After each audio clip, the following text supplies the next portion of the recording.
Alrighty, welcome in everybody to the Corey Sanning Show debut episode. I'm your host, yours truly, Corey Sanning. Those of you that don't know me by now, getting started finally on this journey that I've been looking to start for the past about 2.5 years. We're going to get into a lot, and now that I have no corporate overlords hanging above me and telling me what I can and can't say, we're going to get into a lot when it comes to that. And we're also going to be getting into Knicks Pacers Game 3 reaction, why I'm here, what prompted me to leave the news industry, what prompted me to get out of what was my lifelong dream of being Mr. ESPN one day. And then we'll get into obviously some Thunder T-Wolves Game 4 predictions, and then we're going to end with the featured bet as well. But thank you all for tuning in. Our goal is to go live Monday, Wednesday, and Friday at 7 Eastern time. Obviously, you had a little bit of late start today, but happy Memorial Day to those who are tuning in that happen to be veterans of our armed services. We do appreciate you because ultimately at the end of the day, I wouldn't be sitting here with this ridiculous microphone in front of me doing my own podcast if it wasn't for the sacrifices that you all made for us. So thank you. We salute you to start. First and foremost, though, we're finally here. It's been a long time coming. I myself have looked forward to this moment for a very long time. And at the moment, I think I've had this idea set in stone. I think I've talked about it on social media for the past 2 years, but I'm not sure if I ever got around to doing it. And by the way, those of you who are on the comments, please feel free to leave comments, troll, tell me what you all think. Obviously, we'll get to the point when YouTube enables the super chat feature when we can be monetized. That way you all can make donations and all that as well. So we're going to go in and get started. Why did I leave the news industry and who am I? My name's Corey Sanning, and I'm originally from Dayton, Ohio, born and raised. Moved down to Knoxville in 2010, though, after a whole conundrum of unexpected happenings within my family. But it was the best decision that I ever made. Well, I can't really say it was the decision that I made, but it was the best thing that ever happened to me because it allowed me to reinvent myself, come down here and discover who I really am. And discovering who I really am led me to go to the University of Tennessee. I knew from an early age that I wasn't going to be good enough or big enough to play sports at the next level. So I decided that I'd try to be Mr. ESPN. Skip Bayless and Stephen A. Smith were my idols and my career templates at the time. This is back in 2012. So it was when First Take was still a thing. And Skip Bayless was just renowned for being the world's biggest hater. So those of you who are judging right now, based on what they do now, go right ahead. But at the end of the day, I went on the OG era. And that's what ultimately inspired me. But leading to that led me to go to UT. Ended up taking my equivalency test. I had dropped out of high school as a sophomore. Went back to school. Transferred after one semester at a small community college around town. And because I knew that to break into the media industry, you had to have experience. And that's ultimately all they value, even more so than grades in the classroom. Yeah, I know, right? Wasn't ever the worst student, but definitely B's and C's got degrees for me in college. But went through that. Applied to every single student media outlet that I could as soon as I got there because I knew I didn't want to leave any stone unturned.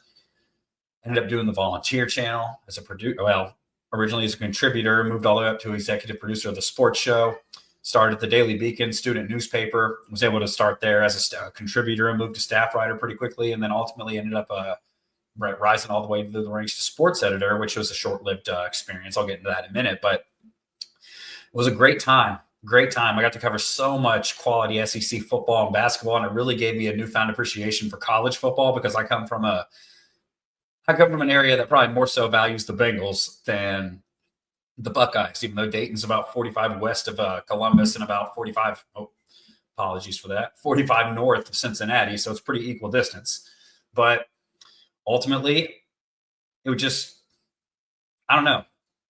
Maybe it was the kids I was around. Maybe it was the crowd that I was around. But more so, you saw you saw the pinstripes more so than you saw scarlet and gray. But that's neither here nor there. I went to Tennessee, got all the experience I could, did all the internships that I could, and covered every single possible game that I could rather than taking spring break vacations or going on a cruise or something like that. It was always work for me. And ultimately, that earned me $10 a story. That's what I had.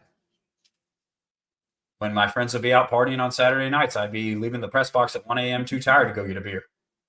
Just wasn't for me. Wasn't one of those kids that could live off of 3 hours of sleep and try to get my assignments done because I was the master procrastinator. I'm telling you that right now. But ultimately, A lot of great experiences, met a lot of great people. Uh, Senior year comes around, and lo and behold, I get this email that says Sports Illustrated dash Corey Sanning. What in the hell could that possibly mean? Well, what in the world could that possibly mean? Well, Sports Illustrated had just become acquired by a new company named Maven, a startup media company, I should say. And they were launching a network of team sites to have reporters actually on the ground covering these teams for the first time. And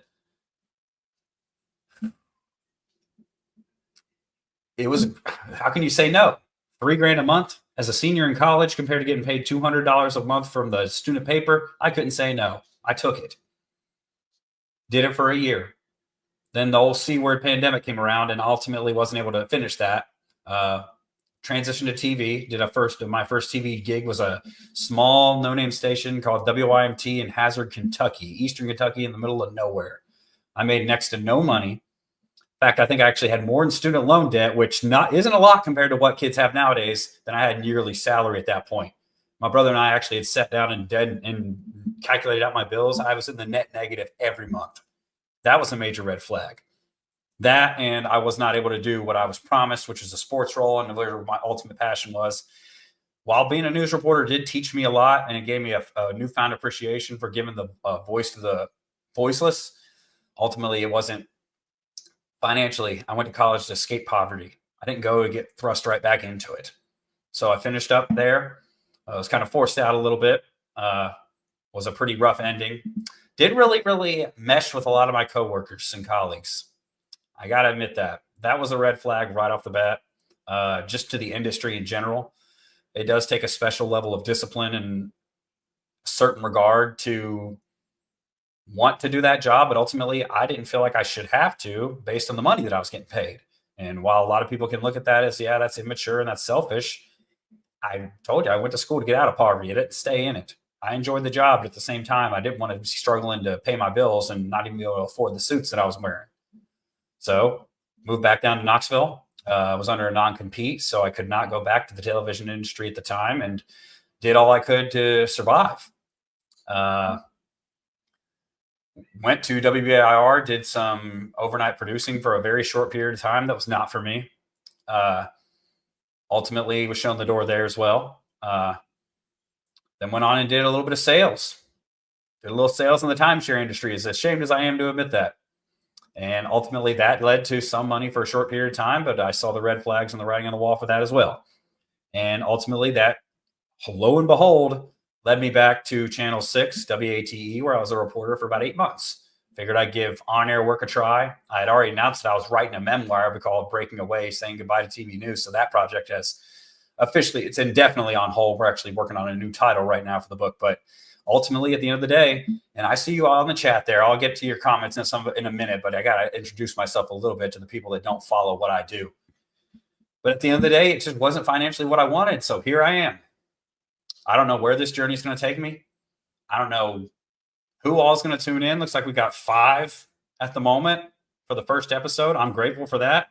But lo and behold, I just asked for your support, and we'll see what goes on. But for right now, I think I'm going to go ahead and get to some of these comments that we've got in here, because it wasn't part of the topic, but we're going to see if I can respond.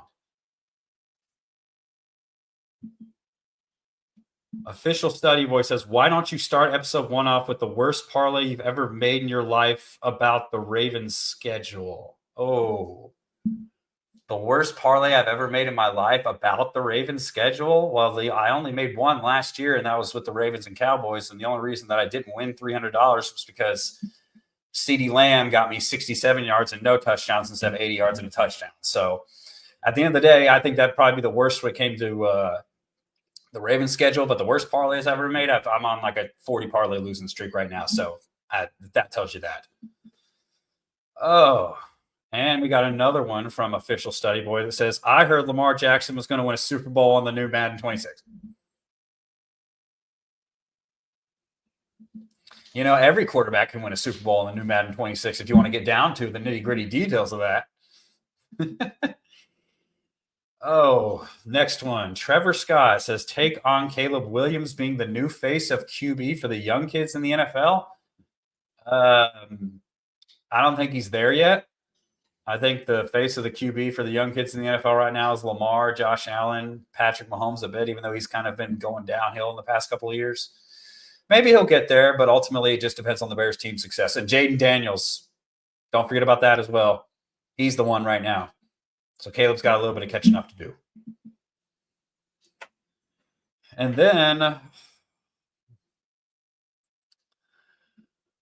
we got oh, man. You guys are killing me here. I was talking about the bet for $50 to 100 push-ups. Oh, that's the best bet I've ever made because there's no way in hell that the Ravens aren't going to outperform the Falcons, even with that schedule.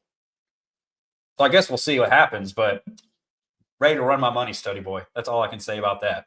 But I'm going to go, with that being said, I'm going to go get into the first topic of the show here. New York Knicks in the Eastern Conference Finals for the first time since the 1990s. Actually, it was the 99 season when they, as an 8 seed, played the San Antonio Spurs in the NBA Finals, I believe. It was a lockout-shortened year. It was the year after Michael Jordan retired. Knicks, down 20 in the second quarter, find a way to rally once more after blowing 2 games at home. One of them a 9-point lead with 52 seconds to go. That's almost a mathematical impossibility to lose a game like that, and the Knicks did it. But Karl Anthony Towns scores 20 of his 24 in the fourth quarter. He was hitting shots from all over. He was really a force to be reckoned with, especially with Jalen Brunson on the bench in foul trouble, and the Knicks pull closer. And we now have a series heading into Game 4 tomorrow night, and the pressure shifts back a little bit onto the Pacers. We had, obviously, you had Cat with 24 points, 15 rebounds. Jalen Brunson finishes with 23 points, even though he only shot 6 of 18, 1 of 5 from 3. Did hit that runner with about a minute 10 to go to ultimately break the tie, and the Knicks never looked back. But Mikal Bridges, solid game with 15 points, but nobody on the Knicks really shot it well. Combined, they went about 11 to 32 from 3. That's actually only 34.4%. So Pacers, Pascal Siakam, 17 points on 14 shots. A little less aggressive than you'd like to see one of your best players, particularly coming off a 39-point game where he took 23 shots. Tyrese Halliburton, 20 points, 7 of 15, only 2 of 8 from 3. Seemed a little passive at times, especially down the stretch. But the Knicks did a great job on defense. That's what ultimately I walked away from this feeling. You know, they were staring down the barrel of their season being over. No team's ever come back from a 3-0 deficit, and I definitely don't think that this team would be capable of doing so. We saw the Celtics a couple years ago come back to tie it up at 3-0 with the 8-seed Heat, but I think that had something to do with it. And Cat was able to – I didn't think Karl Anthony Towns had that in him, to be completely honest. I was never been sold on him as that guy, as that dog, but he showed some real guts last night.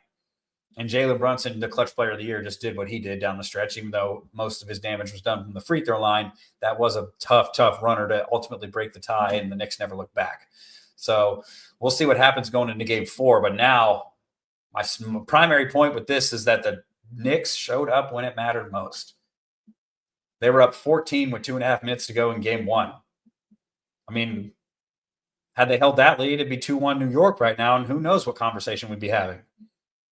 Had they held that lead, Tyrese Halliburton would have never had the chance to throw up the Reggie Miller choke sign, which ultimately was a bit comical just because it didn't end up being a 3. So toe was on the line, maybe half a size foot too big. But Nesmith, obviously Aaron Nesmith got hurt, twisted his ankle. He was out for a short period of time. And then when he came back, he obviously wasn't himself. He only hit 1 3. But at the end of the day, the Knicks defense in this one was incredible. They showed great resilience coming back down the stretch on the road in a hostile environment. But my problem is why can't they do that at home? Madison Square Garden is the mecca of basketball. I mean, it was at one point, but the Knicks haven't won a championship since 1972, 73, I believe. Mecca of basketball, one of the loudest crowds, celebrity-filled arenas in all the world, let alone the country. And you can't keep a 9-point lead with 52 seconds to go. Now, I'm not going to sit here and say that the Knicks are going to come back and tie this series and win in 6. Is the possibility there? Yeah, just because the Pacers don't really have that bona fide superstar. I mean, Tyrese Halliburton's coming into his own, but there's levels when it comes to this. Is he a superstar? I'm not sold on that just yet. That's a term that we throw around a bit too loosely nowadays, and I think we really, really need to tighten up on that one, because you have a lot of superstars that never get it done in the biggest moments, and ultimately we'll see what happens with that, because the Pacers do have a big opportunity to go up 3-1 tomorrow night in Indianapolis. But great defense by the Knicks. They were blitzing Tyrese Halliburton, double teaming him and forcing him to get rid of the ball. That really, really, really stifled the pace. Well, stifled. That really, really stemmed the Pacers' offensive momentum that they had when they were up by 20, throwing lobs to Obi Toppin. I know he missed an easy layup there in the fourth, but it was an impressive performance early on. The Knicks just said, hold my beer. Nothing else you can really say about that. Because neither team really shot the ball well. You look at the numbers, Indiana shot 44%, Knicks shot 43%. Neither team, Indiana was 5 of 25 from three. There's the game right there. Knicks only hit 11 of 32, but that's more than double. And the three-point shot's the great equalizer nowadays. You can't shoot 5 of 25 from three and expect to win a playoff game, even at home. It's crazy to think, though, we're in 2025, and I believe the numbers are that we've already had 6 in that range, 20-point comebacks in this postseason already. Last year we had 5 total. 5. Three-point shot is the great equalizer. I know some of the people on this live chat right now, which I can still see your all's comments. No, not a superstar. Sorry. Pacers in 7. Why would you say 7? They're up 2-1. They could be up 3-1 going back to the Garden. Who knows what happens? But that was the most impressive thing, was that the Knicks actually fought back and showed some resilience, and Tom Thibodeau actually went a little bit into his bench and didn't just play 7 guys. We know that he loves to do that. And he actually relied on Deuce McBride, who came in and gave them a big spark with 7 points off the bench, was hitting jump shots. And that really sparked that run when they started to claw back just a little closer each and every time, just a little bit closer. And then all you go into the fourth is with a fighting chance, and that's what you do, is you close the deal. And ultimately, the Knicks were able to do that, and the Pacers were not. So now we have a series. Ultimately, I've been asked in the chat to give my series prediction. And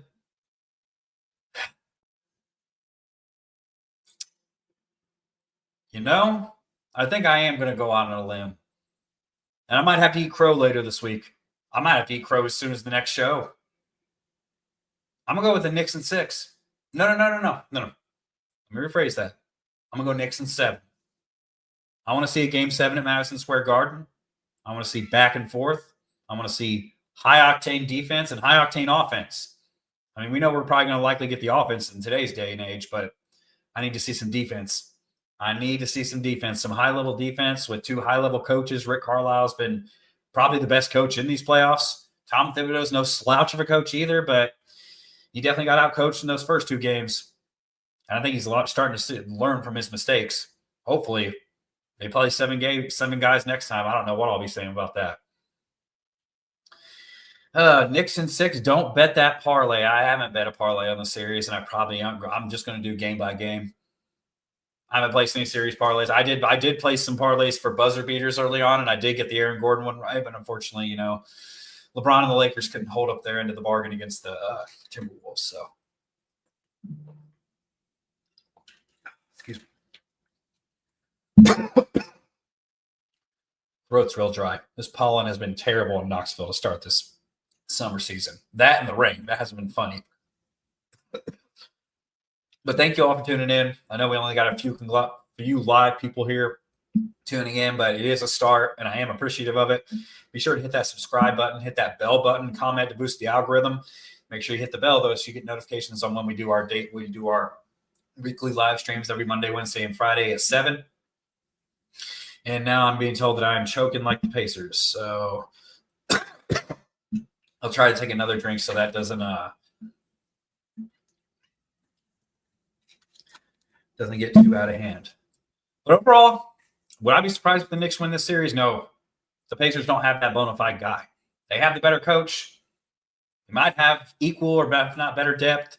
but it's all about them hitting their shots. And I don't think Aaron Nesmith is going to hit that many threes again. If it wasn't for that, the Knicks would have still won game one, but we can't go off of what ifs when it comes to professional basketball. And at the end of the day, I mean, do we really need to even worry about who's going to win in the next round? Between these three teams, I mean, am I going off the presumption that the Thunder will take care of the T-Wolves? I am, which, we'll get to our next topic. But overall, what do y'all think? Leave it in the comments who y'all think is going to win. If I'm wrong, oh well. I'll come on here and gladly eat my crow, but I don't think I'm going to be wrong because I picked the Knicks in 6 to go into this series, and I'm going to go fall on the sword and say 7 now just because they were down 2-0 heading to Indianapolis, but we'll see what happens. Anything in this day and age is possible when it comes to basketball, especially with the three-point shot. Three-point shot and bad defense, that's to say the least. But overall, we're going to move on to the next NBA game, which actually is going to be starting here within the next hour while we're going on this live stream. Thunder T-Wolves game 4. T-Wolves blew the Thunder out in game 3. It wasn't even close. Returning the favor from games 1 and 2. Now we head into a pivotal game 4 where OKC can either put their foot on Minnesota's throat and go up 3-1 heading back to Oklahoma City, or we have a 2-2 series going back for a pivotal game 5. SGA just won MVP. The Thunder have crazy depth. They've had an all-time great season, especially defensively. They can suffocate you. They have a lot of people, a lot of good scorers, a lot of really good players. Jalen Williams was the first-time All-Star this year. But the youth has always come into question. But the good thing is that team on the other side, they may have been here last year. It's just as young. Anthony Edwards some days looks like the next face of the league, the next Michael Jordan, as some people call him. I'm not getting into that comparison yet. And then other days he looks like what Skip Bayless refers to him as Camp Man, which I honestly wish I had made that up. I'd probably put a copyright or a trademark on that, but unfortunately I wasn't that clever. Known as Camp Man. I don't look at him like that, but at the same time, I'm very, very well aware that the Thunder have been bad at times on offense, on the offensive end in these playoffs, not living up to their 68 regular season wins. But I think a lot of that has to do with the youth and inexperience. And I do think them breaking through and beating Denver in that game 7 was a big breakthrough moment, and being able to keep up in that series because they were in the second round last year and it didn't go their way. I think that was a breakthrough moment, but at the same time, it's just, SGA is usually going to bring it, but who's going to be number 2? Who's going to be number 2? I'd like to say it's Jalen Williams, but they're all capable, but there's not one bona fide number 2 because we're in a big 2 league now. I think the big 3 is kind of faded out. I don't think the super teams are a thing anymore, which makes great autonomy in the league. But at the end of the day, do they have a proven, absolutely, give this guy the ball when SGA is on the bench and he'll get you a bucket. Jalen Williams has shown that at times, but he's not shown that consistently every single night in and night out. Maybe that's all you need to win the championship this year. The Celtics have been eliminated. Cleveland's been eliminated. The only juggernaut really that remains is Oklahoma City. I mean, you can't really throw Minnesota in there due to their regular season struggles. And they've even had some struggles in the postseason, even though they dispatched the Lakers pretty quickly, and they did ultimately toy around in the second round too. But I just have a feeling this is OKC's year. And I think they're more than capable of going on the road in Minnesota and winning game 4 tonight. I think that's what's going to happen. Ultimately, I think SGA is going to be right in prime MVP form. I think Jalen Williams will have a superb game, and I think Anthony Edwards will show up like he always does. But ultimately, at the end of the day, I don't think that's just going to be enough to tie the series going back to Oklahoma City, and I think the Thunder close out in 5. Now, obviously, there's game to be played. We'll revisit this on Wednesday, but when it comes down to it,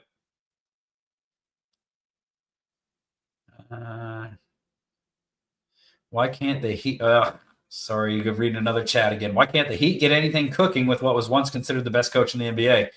He is the best coach in the NBA. Pat Riley just hasn't done enough to bring in talent. That's why Jimmy Butler ultimately wanted to leave. And that's why the Heat haven't won a championship since the Big Three, is because Pat Riley's stuck in his ways, and being stuck in his ways hasn't worked too well for him lately, has it? Only thing I can really say about that. Timberwolves win the finals in 6. Timberwolves aren't going to win the Western Conference Finals. I don't see how they're going to get to the finals unless you're talking about, 2K finals. Maybe if you want to play best of 7 on that one. Pacers, Timberwolves. Oh, man, talk about a lunch pail of NBA Finals. Indiana Pacers, Minnesota Timberwolves. Ultimate dream of a small market team. Was the Dallas draft pick rigged? Oh. Okay, so what he's referring to is the Mavericks, Nico Harrison, and the new ownership group out of nowhere, out of the clear blue, trading Luka Doncic in the middle of the night. Baltimore Colts style, leaving no answers, no room for explanation. Shipping him off for Anthony Davis, claiming it was all about defense and conditioning, which they might have a point on the conditioning. Honestly, I think mine might be in better cardio shape than Luka, and that's saying something. And I'm a 28-year-old washed up nobody. Yeah, maybe not washed up, but, still a nobody. But the last time something like this happened was when Anthony Davis was traded to the Lakers, and the Pelicans coincidentally got the number 1 pick after the Lakers were helped by getting another superstar. Yeah, it was 1.8% chance. And ironically, the same thing happened this time around. I'm not buying into the conspiracy theories. Don't put that energy on me. But do I see why people are questioning it? Of course. Rigged. Happened with LeBron. I don't know what you're talking about when you're talking about LeBron, but maybe if you could explain that better to me, I can respond to that easier. But back to the topic at hand. I think OKC gets back to their defensive prowess tonight. I don't think this is going to be the highest scoring game. I think Anthony Edwards will get his, but I think the rest of the Timberwolves will struggle, and I think the Thunder go back to Oklahoma City with a 3-1 lead. At the end of the day, I think this is OKC's year. I don't know if they'll be viewed as an all-time great team when this is all said and done, just because we haven't had a lot of repeat champions. And when you look at NBA history, it's not about winning once and then winning, unless you're the Spurs and you win, 5 times in 20-something years. I don't know if this is going to happen with this team, but we'll see how they develop, because they are still very young. And there's still many players on there that could blossom into becoming stars, all-stars, superstars, impact role players, 6-man of the year type guys. But at the end of the day, I do think OKC gets this done. And I do think OKC goes up 3-1. I could be wrong, but I doubt it. Quote Charles Barkley there. Could be wrong, but I doubt it. What was that? What was that even? That was a T-Mobile commercial. Yeah, that was the D-Wade Charles Barkley T-Mobile commercials, if you all remember that day and age. 2008, that was like the 07 to 09 range. That was a sidekick. I do remember I did have a friend that had one of those phones. I didn't get my first cell phone until I was 18. I had to buy it myself. And I see all these kids when I was going to college driving in brand new Mercedes that their parents paid for, and I'm sitting here like, what would it be like to have that at that age? And then, I grew up to have a better work ethic, so I'm all good. I'll feel better if I can buy it for myself one day. Happened with LeBron too. Yeah. You have to let me know what you're talking about when it comes to that, because I'm not really following you there. Happened with LeBron too. But yeah, I think the Timberwolves get it done. Ultimately, at the end of the day, I think this is just something that I just think ultimately that they're just a better team. The Timberwolves have Anthony Edwards. All around, you go down the roster, OKC is just better. They're just better across the board. They've been better across the board this season than almost anybody. And I think it's going to continue. Because ultimately, at the end of the day, superstars win games. Defense wins championships. They've got both. They have they have the best player this season. Nikola Jokic, I still put him as the best player in the NBA right now, but SGA was something. And he's going to have to be something for the Knicks to get for the Knicks. You can tell what game I'm ready to watch. You can tell he's going to have to be something for the Thunder to get to ultimately where they want to go and where they should go, because they are better. They are better on paper, and they are better than the Timberwolves. They are better coached. Ultimately, it comes down to, will they get it done or not? And I think that's the autonomy now in the NBA. That's the parity, I should say, in the NBA, which is we haven't had a repeat champion since the Golden State Warriors. And then before that, it was obviously the Heatles. Before that, it was Kobe's Lakers, and that was in a short span of about 5-6 years. Had the Spurs winning a few sprinkled here and there. It's parity. I mean, what do you think? I think it's good for the NBA, but at the same time, we don't have any all-time great dynasties right now, which that could be a good thing in hindsight. But at the same time, I don't know. At the end of the day, we'll have to see what happens. But this OKC team could turn into one of those dynasties. Rudy, arguably the best center in the playoffs? No. Oh, Rudy Gobert and the best do not belong in the same, not even sentence, in the same book. No. Rudy Gobert, the best center in the going to the playoffs. If that is the case, if that's what you feel, then it's a sad state of what the big man represents nowadays in the NBA, if that's the case. He had that one great game against the Lakers. That's because the Lakers played nobody taller than LeBron. And if that hadn't been the case, that wouldn't have happened. Edwards is the best player in the playoffs. Is he, though? Is he? I'm not so sold on that. I think I would trust SGA more than him in a big game. Remember the Western Conference Finals last year when Luka toyed with them? Would I trust Jalen Brunson maybe more in a big game? He can get to the free throw line. He doesn't solely rely on the outside shot and jack up a bunch of contested threes. Ant-Man does that sometimes. I'm not even going to get into the Pacers, though, because I would not trust anyone. I would trust Anthony Edwards over anyone on the Pacers with my life. But where is Luka? Oh, home. Jimmy Butler washed after 4. Oh, Jimmy Butler's definitely washed. He's 36, I believe, going on 37. He's in that age range, but Jimmy Butler's definitely washed. And he unfortunately showed in this playoff run that playoff Jimmy is just definitely not enough to get you over the hump in a playoff game anymore. And yes, the Heat did waste his championship window by not getting him the help that he needed when he could have taken him to the finals 3 out of 4 years, but they went in 2 years. Then they got to game 7 against Boston when they were the 1 seed and arguably had the best team that they had, even compared to that 8 seed team that went to the finals. Your nickname on the court is Corey Butler. Hey, I'll take that. I'll drop 56 on your head. I'll take that. Jimmy, you see this? Hop in my DMs. We can show them how it's done. But yeah, we're going to get into a couple more of your all's comments real quick before we get to the last topic, which is actually my favorite topic. It's going to be a topic featured on the show every time. Every show, we're going to cap off with a featured bet. Now, this isn't sponsored by anyone yet because I have no deals with any betting companies, which DraftKings, FanDuel, Bet365, Hard Rock Bet. If you're watching, my email is open. My email is open. I use you all often, and I give you more money than you give me. Just know that. We're going to get into a few more of your comments real quick, though. 56 minutes on the bench. What? I'm not following. Who? 56 minutes on the bench. Washed. Who's the best player in the league? Okay, so we're going to pull this up on this one. Who's the best player in the league? This is a tough question just because SGA was the best player this season. Rightfully got the MVP partially because of team success. They won 68 games. But Jokic right now, I don't know how you can go with anyone but Jokic. The Joker is the best player. He can do it all. Doesn't look like he can jump over a newspaper. I don't think he can. I don't think he can run down the court. I can do 20 suicides without getting tired and throwing up. But Joker's definitely the best player right now. The impact he has. He's just not a great defender. If he was a great defender, it would be heavens high and above. It would almost be comparable to the gap between LeBron and whoever was the second best for 8 to 10 years when he was making all those NBA finals in the East. I'll be completely honest. But yeah, that's who I think the best player in the league is. Definitely, if I had to go with anyone right now, it'd be the Joker.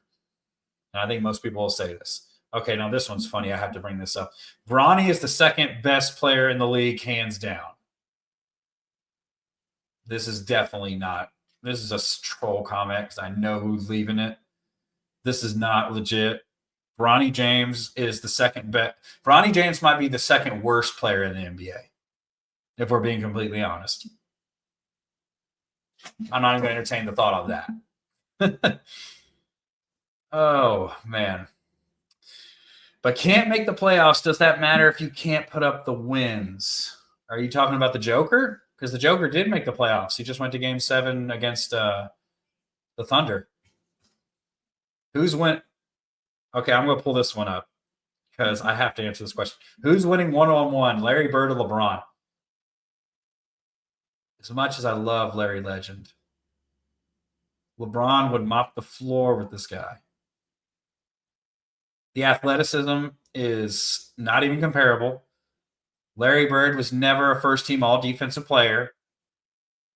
He could shoot, but his 2013 LeBron, who was first-team all-defense, MVP, Finals MVP, shooting 40% from three, 56% from the field while guarding the best player. Yeah, I'd like LeBron's chances. And that's no disrespect to Larry Bird, but yeah, one-on-one, I just think it just comes down to the laws of physics. And Larry Bird's not playing defense on LeBron. If it's make it, take it, then I'd even mop the floor with him. Blow right by him. Back him down. He's stronger. Larry was strong. Larry could pass. So could LeBron, but this isn't a team game. It's a one-on-one. So, yeah, I'd have to take LeBron on that one. I can't give the edge to Larry Legend on that one. Larry Bird winning 21-9. I don't know about all that, man. Trevor Scott asks, Shaq versus Kareem in their prime. Okay, now that's a good one. That's a good one. Shaq or Kareem in their prime. You know, this is going to be a hot take, but Shaq in his prime in those 3 years in LA when they won those 3 championships was the most dominating force ever. And that was with him coming into camp out of shape every year from eating a ton of Big Macs and drinking a ton of pina coladas every summer. You remember that's why he and Kobe started not getting along, was because of that. And he was still winning Finals MVPs. He should have more than one regular season MVP. Shaq, if he took his fitness seriously, would have been the greatest ever. No doubt about it. No doubt about it. But as much as unstoppable as the skyhook is, Kareem's not stopping Shaq. Shaq's going to body him every time. So Shaq, definitely. Okana, whose new single y'all should go check out, asks, MJ or LeBron? He did this on purpose. Hate to say it, man. Michael Jordan is the greatest, the baddest you-know-what that's ever stepped foot on a basketball court, and it's not going to change. The GOAT ship for me sailed for LeBron after the 2011 finals. Sorry, I can never get that out of my head. And it's not even – LeBron, of course, wins the longevity argument. LeBron, of course, is a better passer. LeBron, you could argue, was a better teammate because Jordan was a bit of a tyrant, and he was a bit of a bully, and he smoked cigars, and he did gamble. He might not have been the best role model off the court, but on the court, he was the baddest sucker that ever laced him up. And he won 10 scoring titles to LeBron's 1, 9-time first-team all-defense to LeBron's 5. He won a Defensive Player of the Year, 5-time league MVPs. LeBron's got 4. 6 Finals MVPs. LeBron's got 4. 6-0 in the finals. That's not even my main argument. It's not even the crux of it. LeBron's 4-6. And LeBron, I hate to say it, Steph Curry ate on LeBron's time. No one ever ate like that on MJ's time. Because the Warriors were arguably the greatest team ever. Yeah, they had to go and get Kevin Durant, but teams ate on LeBron's time. That's the unfortunate part about it. And the more LeBron plays, even though he's racking up career numbers and points and all that, he's going to be, 40, 10,000 and 10,000. I think he might already be at that point. He's just losing more. And that's not going to help his case. That's just not going to help his case, unfortunately. Yeah, I did say defense because MJ was 9-time first-team all-defense to LeBron's 5. MJ won a Defensive Player of the Year. LeBron should have won one in 2013. He should have. I'll go to my grave saying that because the second-team all-defensive guy got the Defensive Player of the Year. Same thing as the second-team all-pro quarterback this year somehow got the MVP over the first-team all-pro quarterback. And if you're going to say inflated stats, LeBron's played for 20-something years and hasn't won much. That's really inflating stats. Jordan at the peak of his powers is the best that's ever lived, and even as good as LeBron was at his peak, who's the second greatest player by far, easily, in my opinion, it just wasn't the GOAT. And it's unfortunate because I wanted him to be at one point. I'm a Heat fan. So I do have to bring this up. He said, fear the beard, Harden cooks them on. What? Harden, Jim Harden, I'm not even trying to be disrespectful here, the perennial playoff choke artist.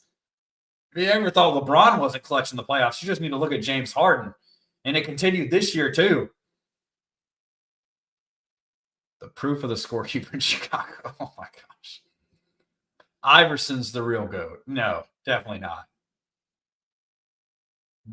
He's a GOAT, especially in terms of like off the court style and just how he went about handling his business. But he never won anything, man. He got to one finals. Iverson's biggest claim to fame is the dress code. It's the reason that it's instated. It's now instated in the NBA. And ultimately, I mean, he did take a game off the Kobe and Shaq team that the 2001 team that would have gone undefeated in the playoffs, have not for Allen Iverson stepping over Tyronn Lue.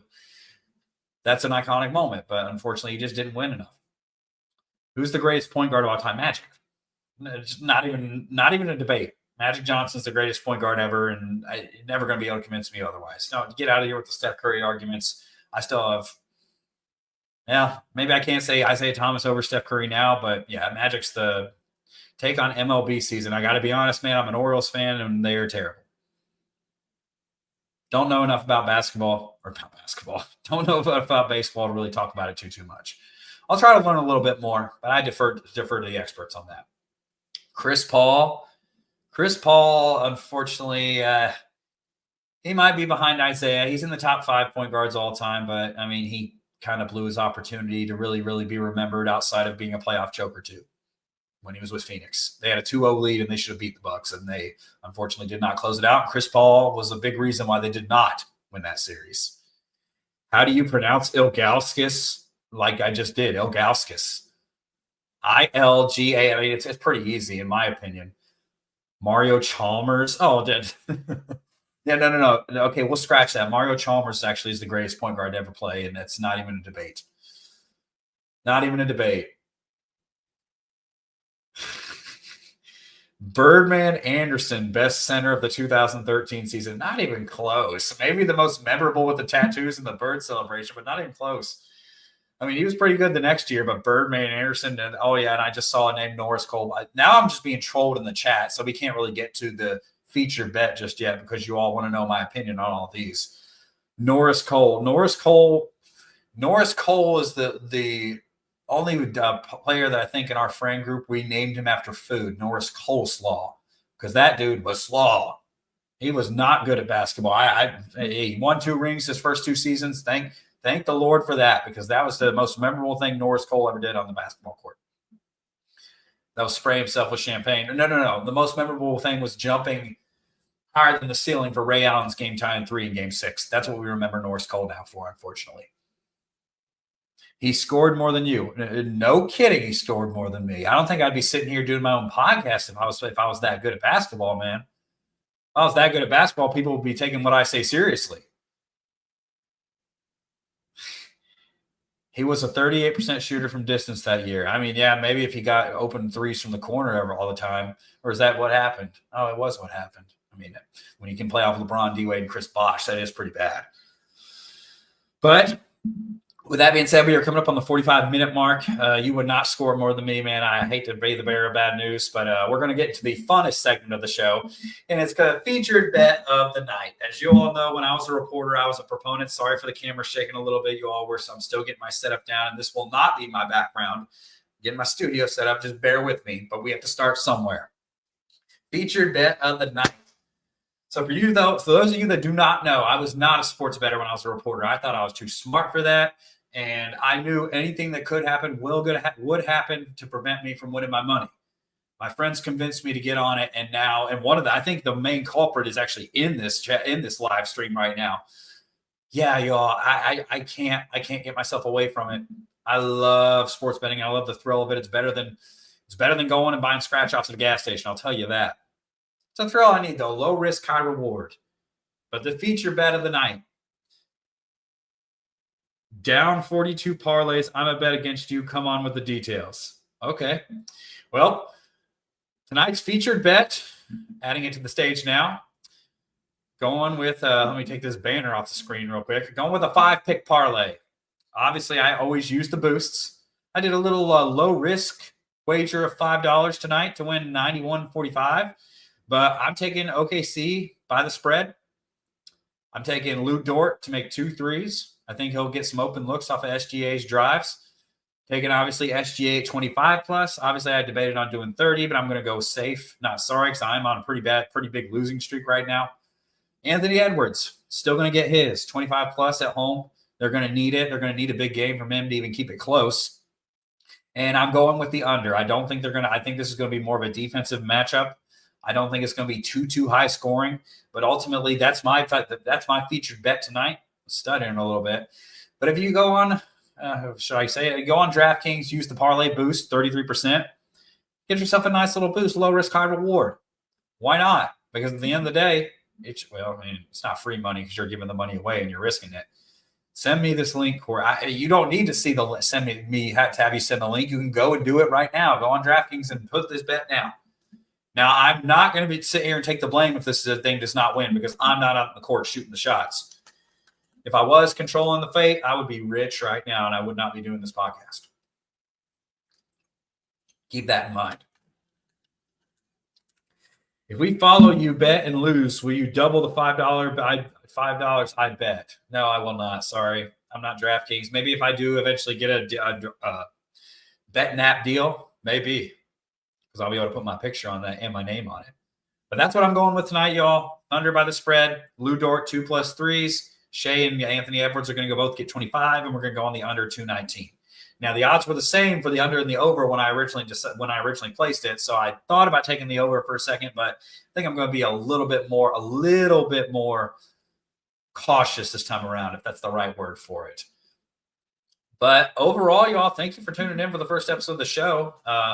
Not really much of a structure on this first one. I just wanted to get it up and going, explain to you a little bit of who I am and why I'm here. Ultimately, at the end of the day, like I'm going to reiterate, it's about doing my own thing and not having people tell me what to do that I've never been in my shoes. I was a news reporter with tattoos. You didn't really see a lot of people that looked like me. I liked having a low beard. I didn't like being clean shaven. I thought I looked like a little baby, to be completely honest. I wasn't allowed to be myself outside of work. I wasn't allowed to promote local businesses. Which, if you are interested in supporting the show and being a daily sponsor, which we didn't announce one today, but I have a few. But if you're ever interested, you can always email us, sandingmedia@gmail.com. I will put that down in the description of this video, and I'll obviously be in every single one of them going forward.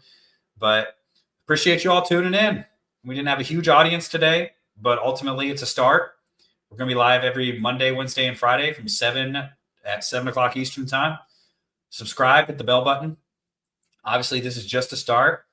We know what it's going to be like from here. I have no idea where this is going to go. Who knows? This could end up just being a hobby. But ultimately, at the end of the day, just come back, support the channel any way you can. Sandingmedia@gmail.com if you'd like to inquire about being on the show or being one of our sponsors. Sponsorship packages, obviously, those will be discussed once the website is finished and ready, sandingmedia.com. But I'm your host, Corey Sanning. You can follow me on Instagram at Corey Sanning, on X/Twitter at Corey Sanning. You can go to my Facebook page, Corey Darren Barry Sanning. Heaven forbid giving my full government name out there to you people. Just kidding. But overall, subscribe, be back. We'll see you Wednesday. We'll see how the Timberwolves. I'm going to go in and tune into Timberwolves Thunder, Game 4. But happy Memorial Day. Thank you to those who've served, and I'll see you next time.